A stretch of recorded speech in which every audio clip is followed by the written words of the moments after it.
Om Shanti, and welcome to everyone who's listening. And the topic we're going to explore is self-acceptance.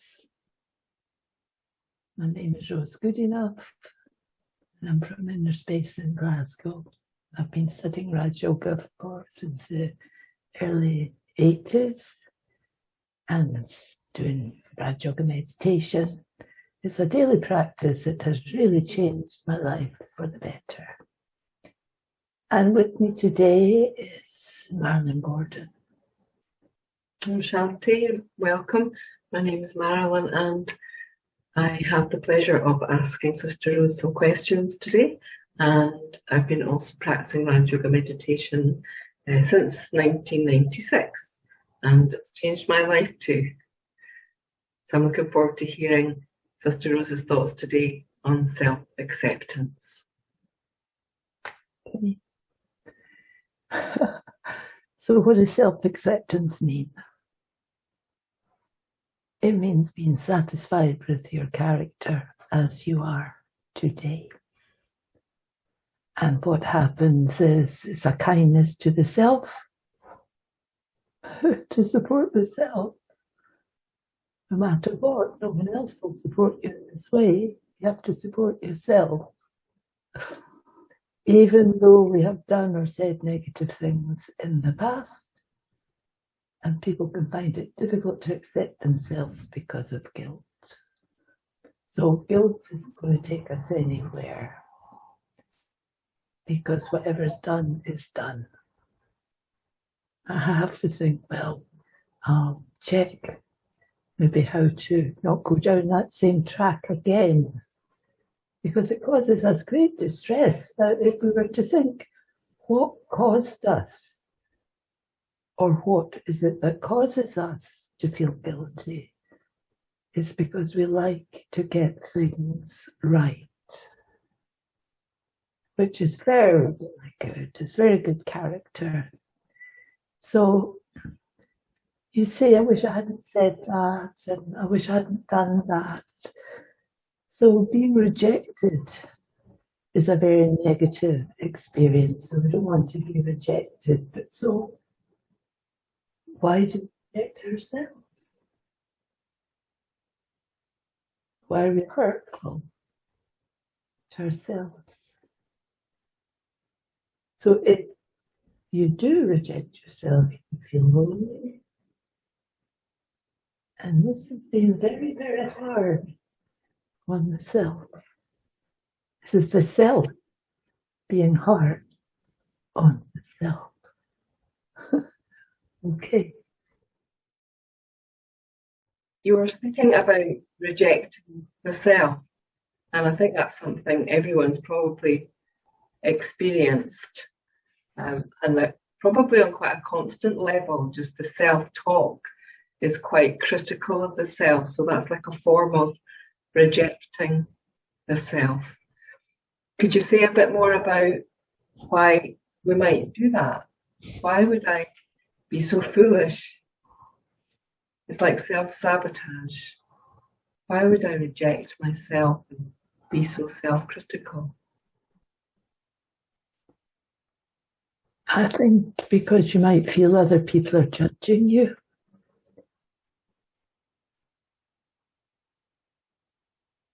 And maybe your ego gets a bit upset.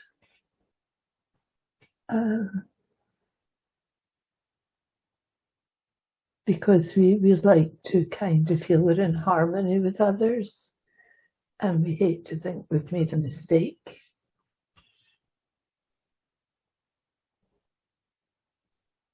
So it's about wanting to be right, funnily enough.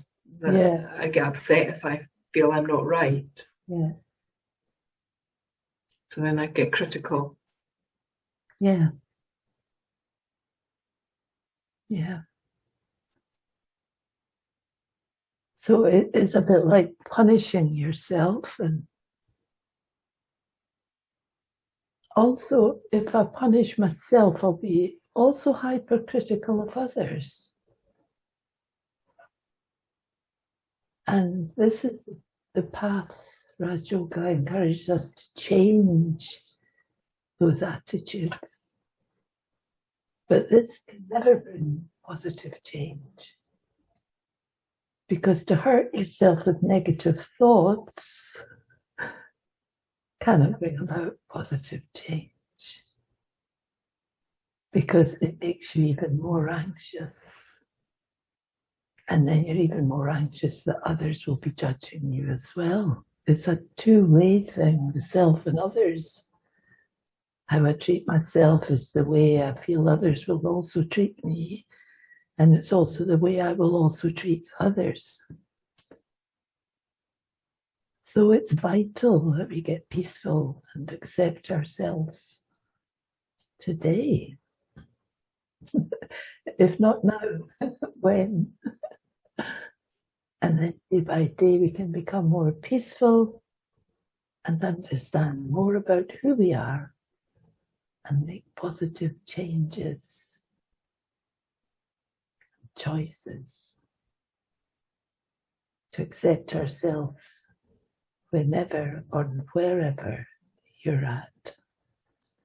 So this is the really important thing. I have to get to know the way I think, the way I am, the sensitive sides of the self, the way I feel, the way I get anxious and upset, the way I try very hard to please and to get it right. So there's a lot of good things in there if I look at it. There's a lot of the good character in there.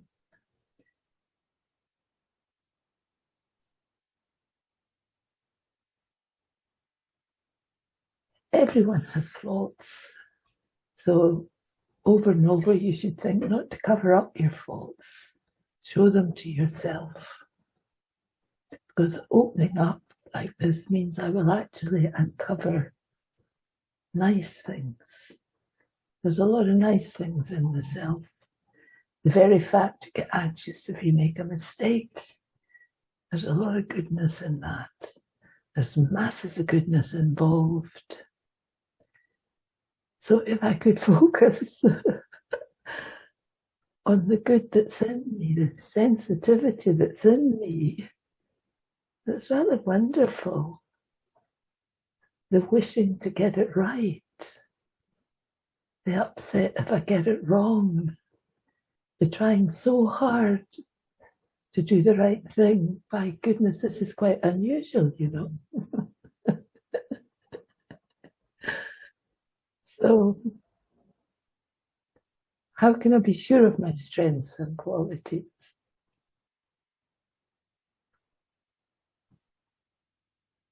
When you interact with others, you find out that you did manage things well.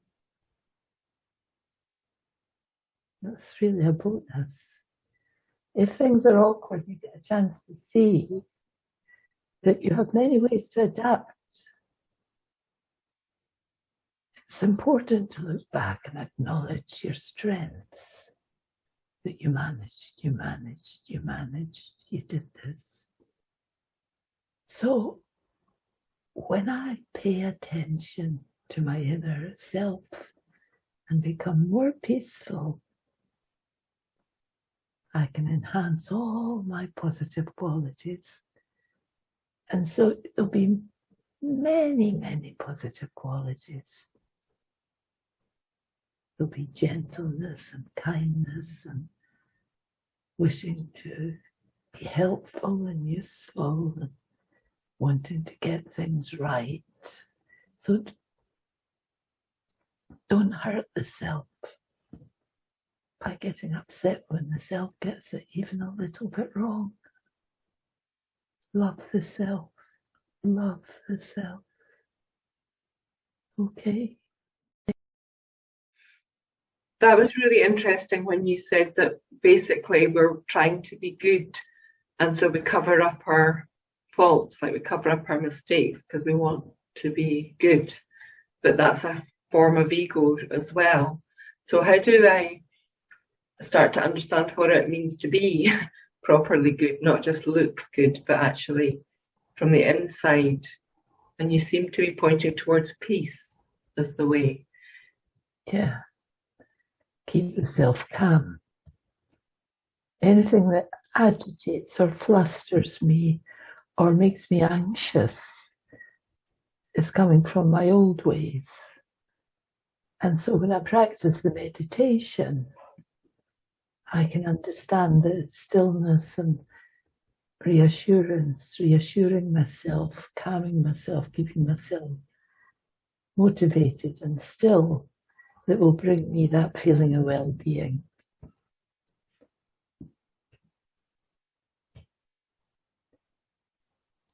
And so it's the qualities inside me that bring me happiness. And I can become happy with my own character.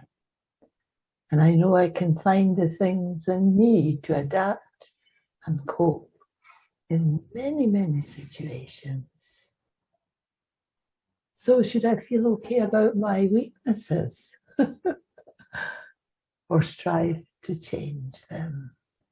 Well, what I would say here is that usually your weaknesses, these are what are making you feel anxious.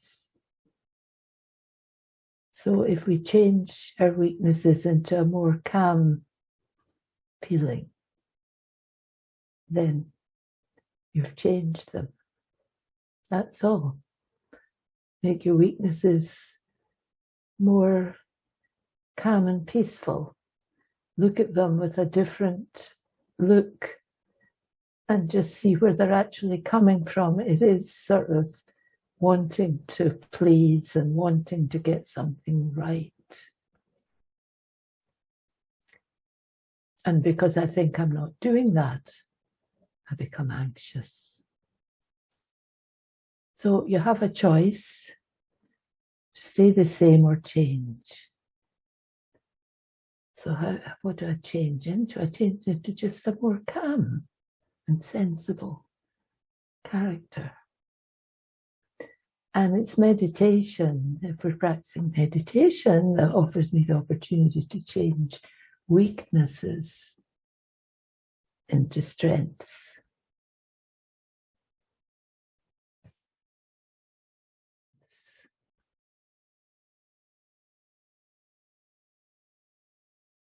And it's really character building to own your weaknesses. You see, if we ignore our weaknesses, then we never do anything different. When I own my weakness to myself, I can look for a better way. And I have a chance then to start to put happiness and virtue into my character.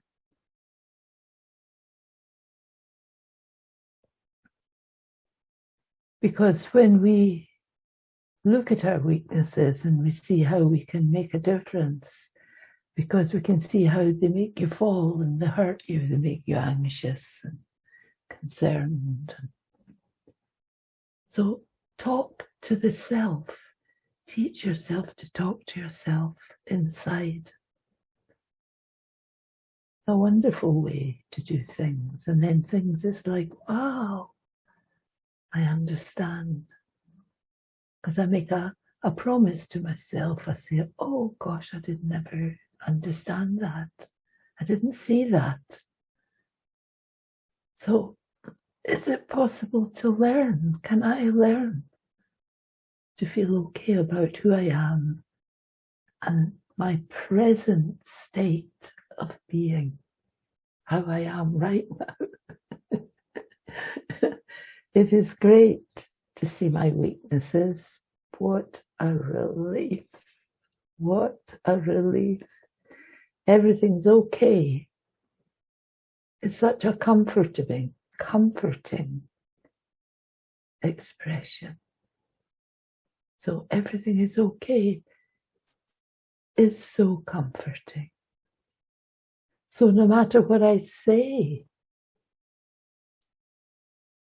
it's okay.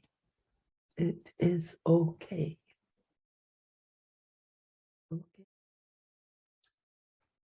Okay, so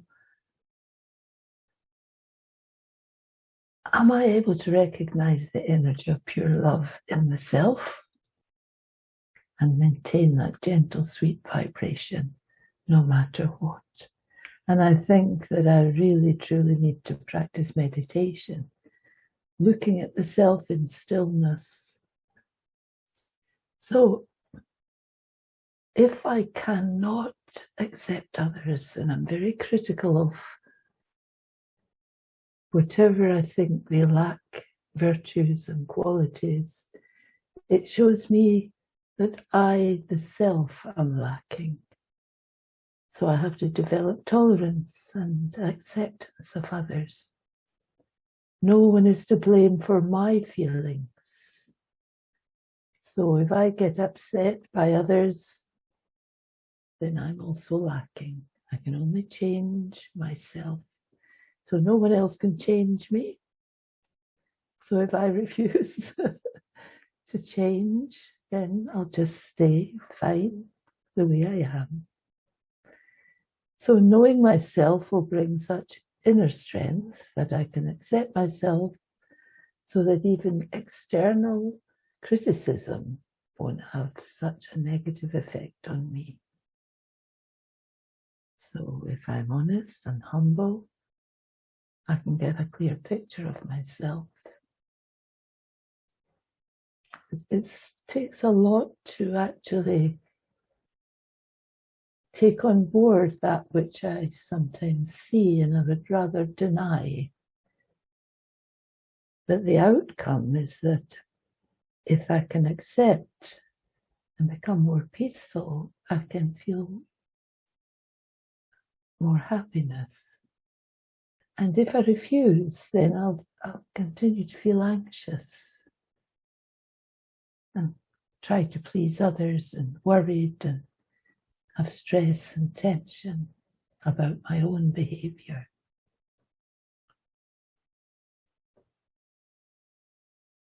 So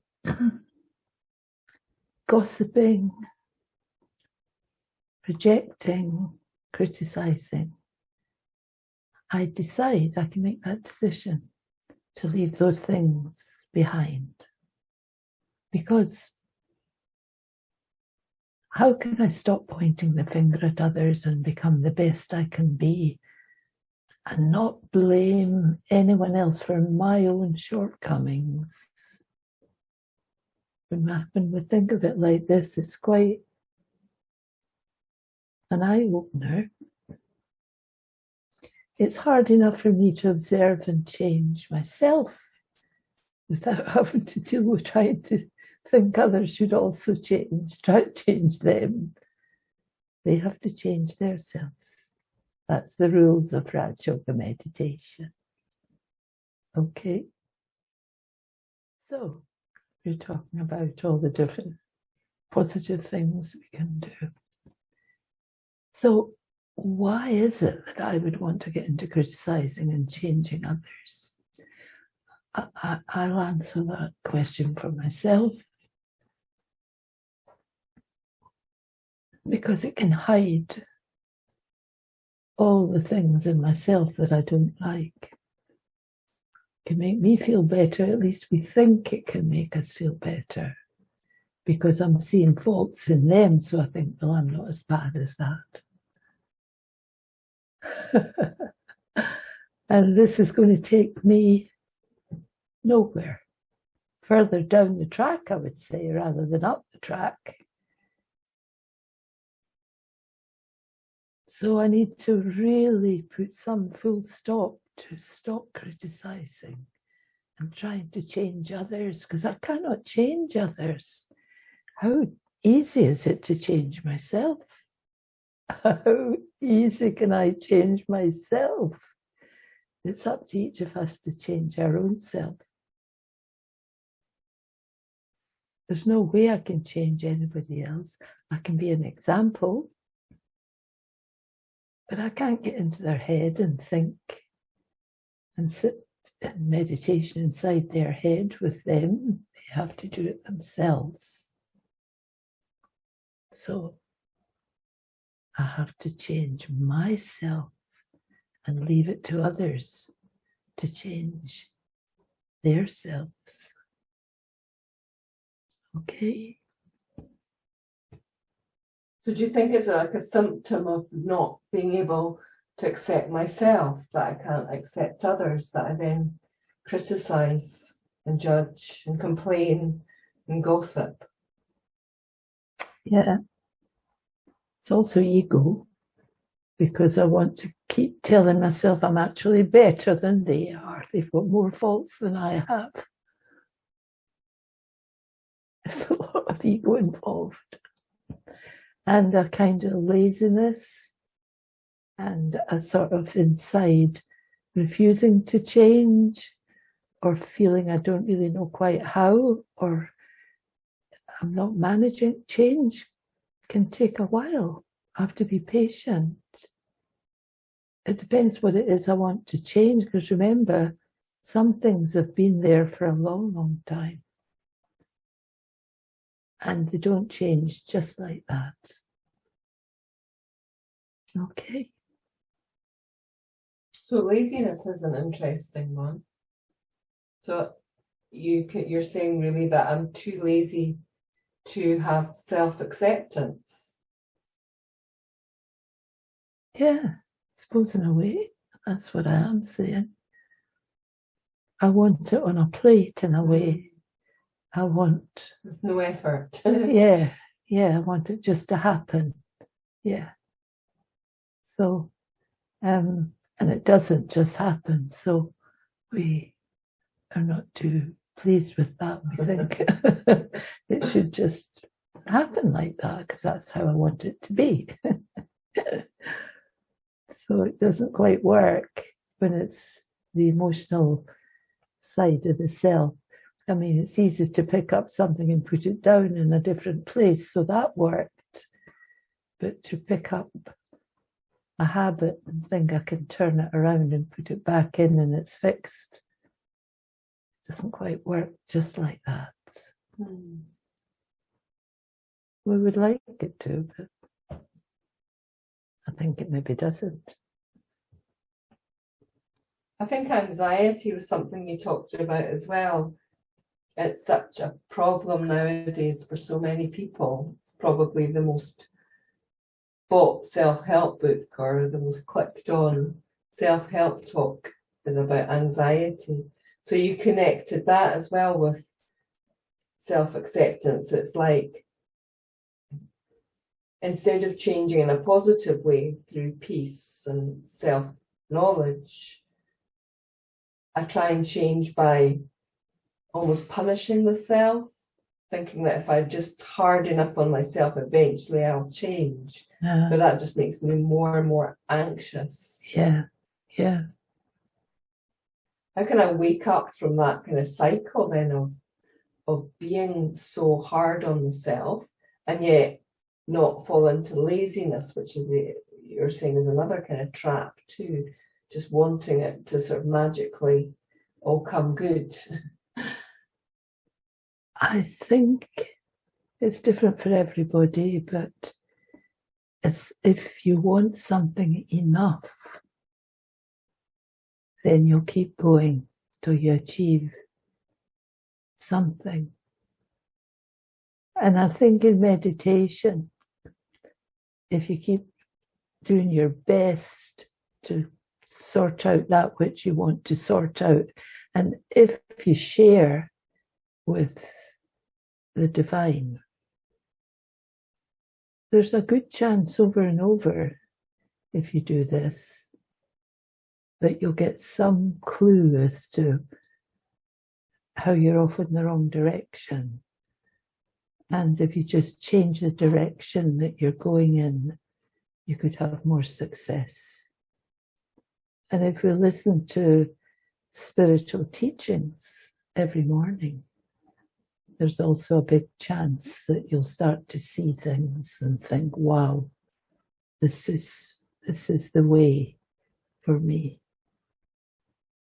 So even if a tiny thing happens to make more and more sense, and I practice it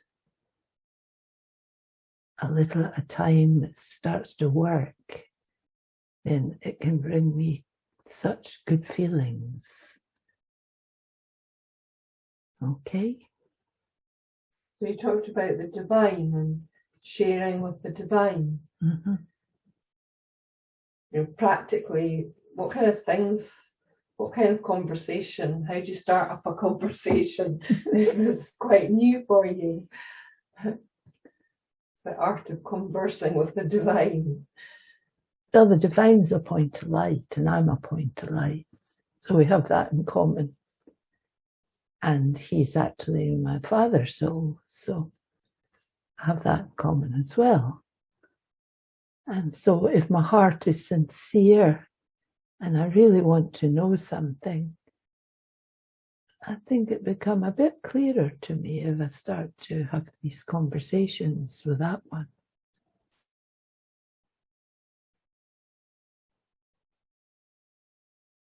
Tell me more. Tell me more. The point is that in some ways we have to change because we're off on a new journey and we're moving towards something different. And so if not us, then who? We are going on a different journey. And so the change may take time for some and be faster for others, but the change has to take place somehow. It will be different for each individual because we are all individual. And so, okay. Yeah, you make it all sound really nice and soft and gentle, which is very reassuring. And I think that's what we need for self-acceptance, is to learn that art of self-reassurance, really. You've obviously developed an art of speaking to yourself in a very supportive way. Did that come naturally for you, or is it something you've learned, or is it to do with your connection with the divine? Well, it doesn't come any easier for me than for anybody else.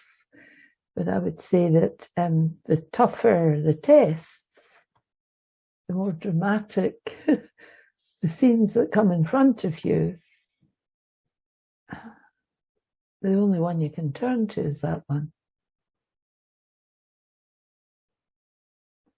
So if you're still steeped in thinking that drama is completely supporting you now and drama is wonderful, well, it is.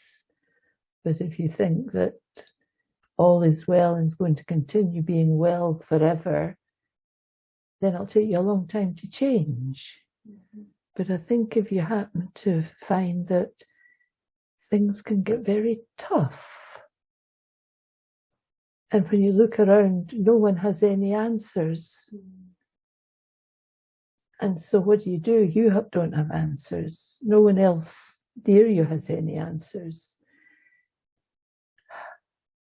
There's only one that might have some answers.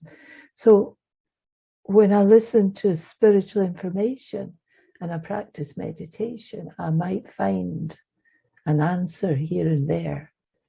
Mm-hmm. So this is how I learned, actually, through things not being too easy, being anything but easy, actually, being quite dramatically uneasy. And that discomfort, which can reach a state of critical mass, can make you think, I have to find an answer here. It's not going to go away. Who can help me? Who are my friends? Who are my family? Who are my next door neighbours? Who's going to be able to tell me? Who are the people who are big spiritual warriors? Even they can't get inside my head. They can give me some help and information, but they can't exactly tell me. I have to go myself on that journey inside my own head. But if I go with the one above, I can start to put things into place. That's my experience. So it's interesting thinking what you're saying, we're all different, we can't do it for each other, we need to develop our own connection with the divine. So you're kind of saying it's possible for everybody to accept themselves, that we're all different and we're all at different kind of stages and levels, and yet we're all worthy of self-acceptance. Yeah. Although we're not all perfect. Yeah. So does the divine accept absolutely everyone, and how does that work? And how could I use that if that was true? The divine accepts everyone because the divine understands that it's not a breeze for us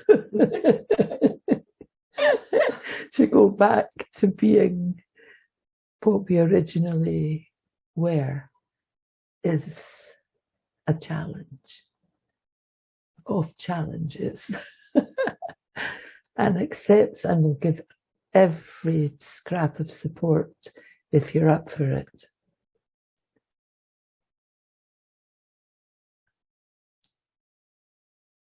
So we've explored lots and lots of ideas on self-acceptance and meditation and peace and connecting with the divine. I suppose what we haven't looked at too much is the word self, actually, because to accept the self, we haven't really explored what is the self that I'm accepting.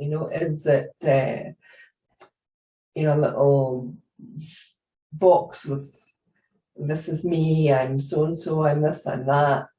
What is it that I'm accepting? Is it how I look? Is it my age? Is it what is around me in my life? Is it my family? Is it what I do? What is the self? Or is it that whole package? Is it a whole list of things? I think it's a whole list of things, actually, but the real self that we're looking at to accept is our character. Because the character is what we would be interacting with others using. And we want so much to be treating them with as much respect as we possibly can. Our friends, our relatives, our family, people we interact with, we want to help them. Although we haven't 100% helped ourselves yet, but we're still on the track of helping others. It's in us. It's an inherent characteristic. That's why it's difficult, because when we see faults in others, we want to change them. And we think we should be able to just say, it would be better if you did it that way. But that doesn't work, you see. I have to say that to myself now. I have to change my own character first. But I can still be useful and do good things for others because there's goodness in our character. So the self, the eternal self, is light, point to light. I'm a soul, and the people I interact with are souls. I'm fortunate enough to know that I am a soul. People I interact with quite often don't know this, and they may never accept it. But if I know it,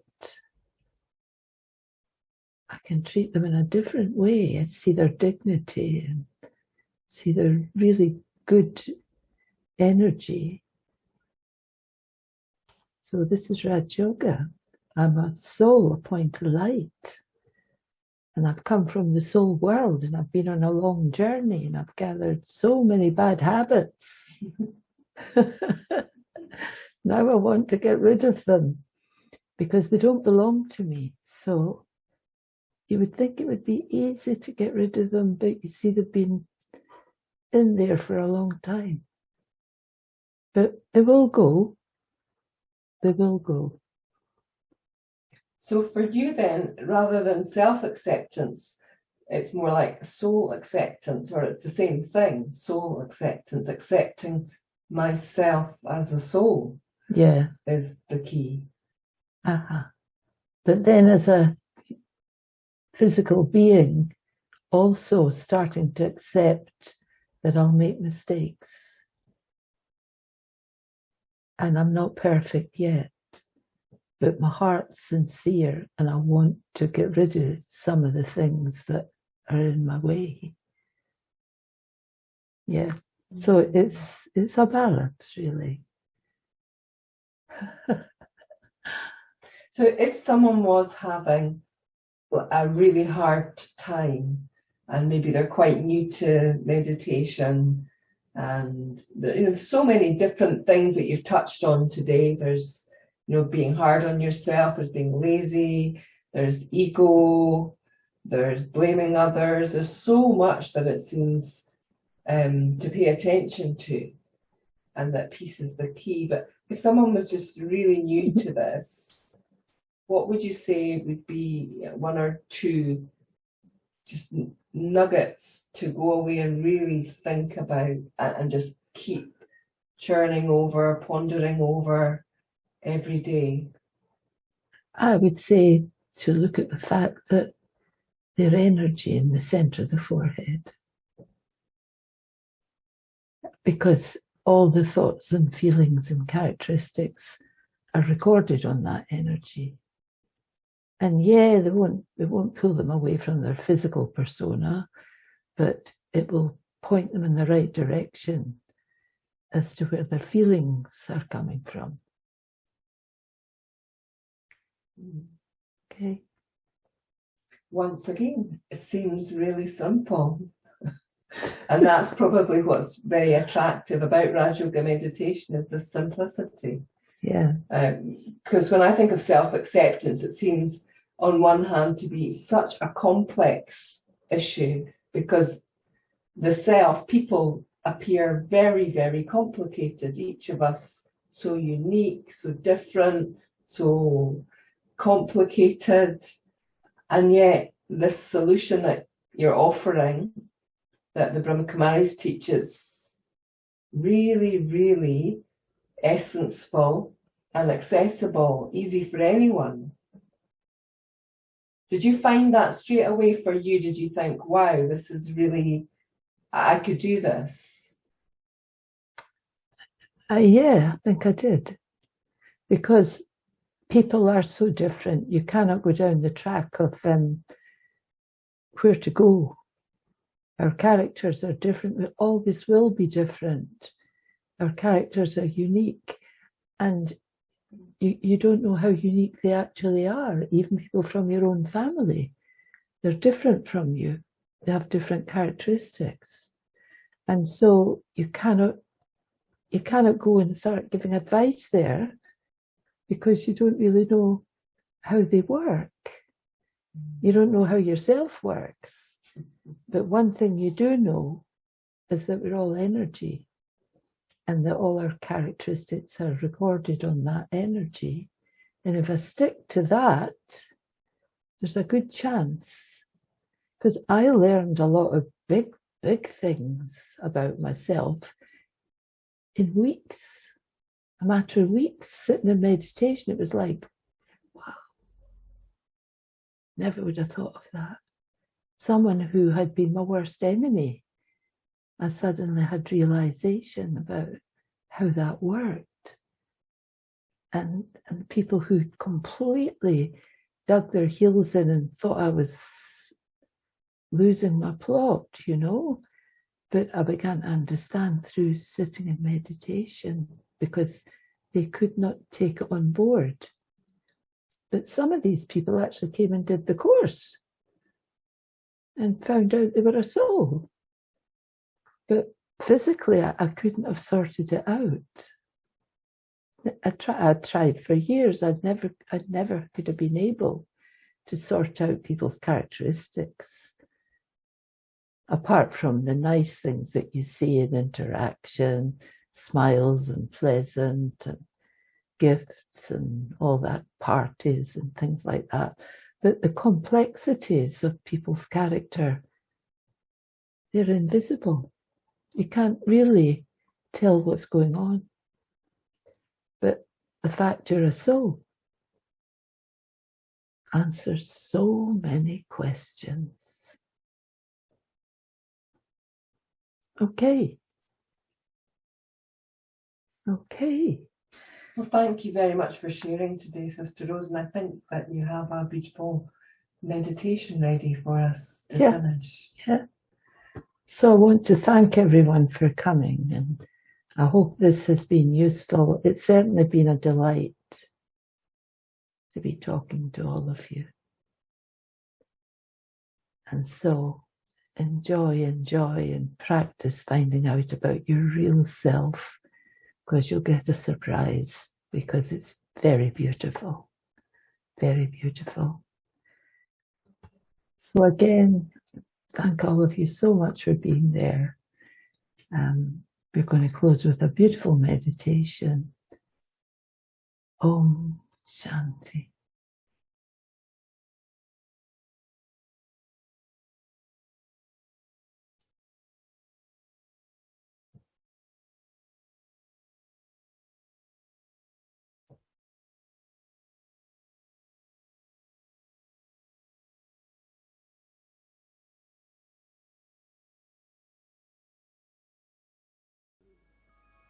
Om Shanti.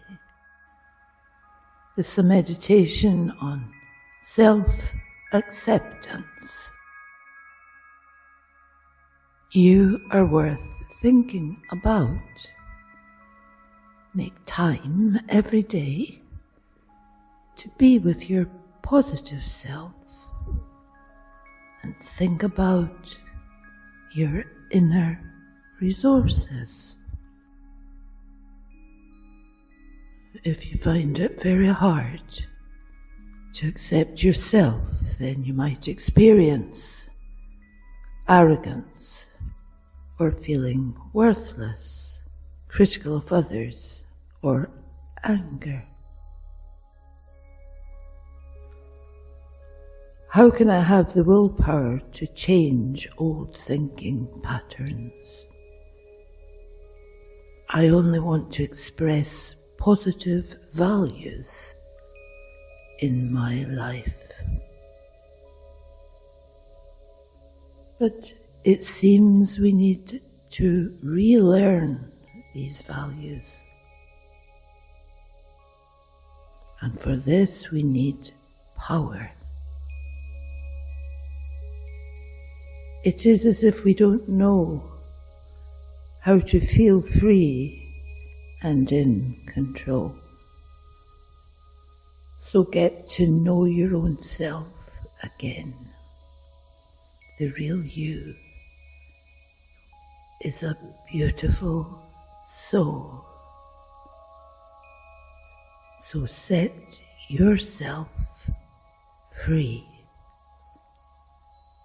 You deserve this. Respect yourself, and you can choose the quality of your thoughts and feelings. So for self-acceptance, your mind creates a quality experience. Adventurous, calm, careful, caring, confident, cooperative, generous and gentle and happy. So with self-acceptance, I can be these things, helpful and loving and patient and peaceful. And that's why meditation is so important for the mind. You start to take back the control of your mind. You create the thoughts that you want. There is less and less negative influence. See yourself as the ruler of your inner world, a very wise and kind ruler. I govern the quality of thoughts that I want in my mind. Just think that you are a thinking being. So pay attention to your thoughts and create more positive thoughts.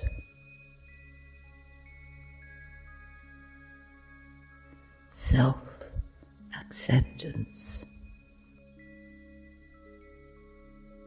Accept myself.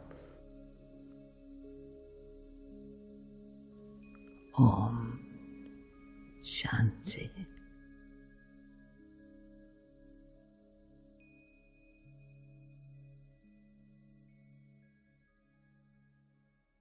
Om Shanti.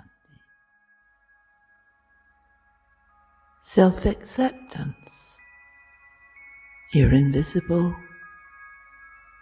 but your vibrations can be felt by others.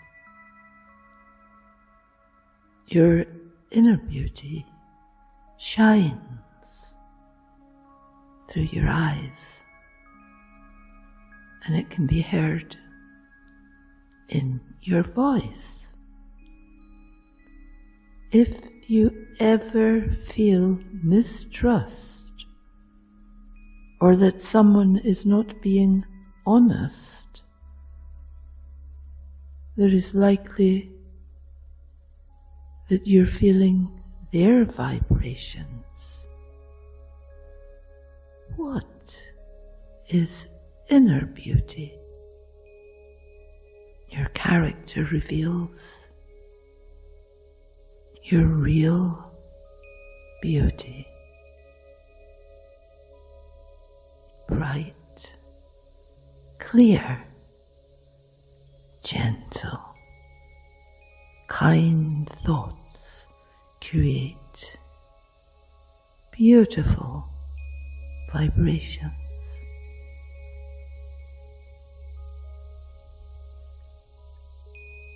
So self-acceptance is the key to inner beauty, and peace is the foundation.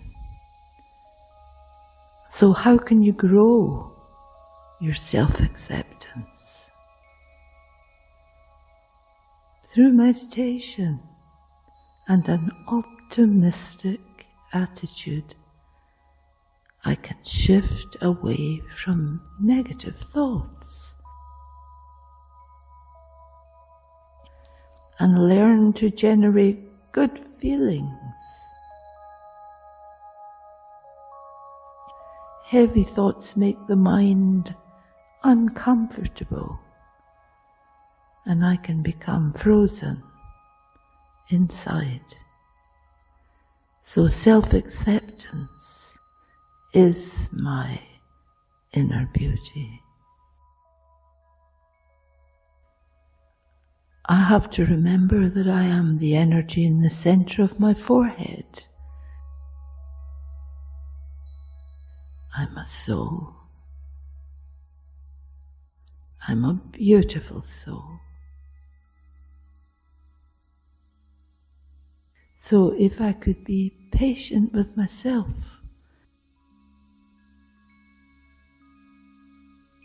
and remember I am the energy in the center of the forehead.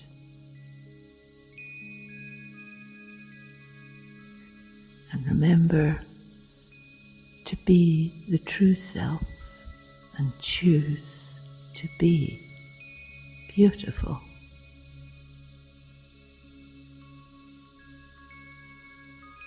I am a soul.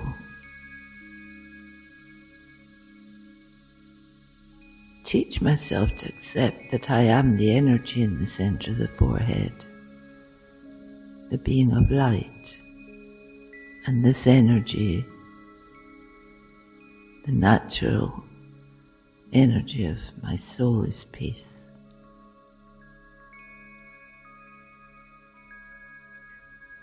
And this peace is the essence of life for every soul on the planet. So I practice accepting myself. I am a soul.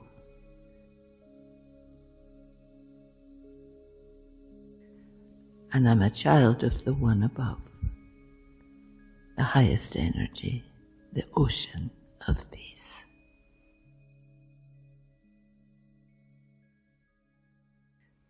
Om Shanti.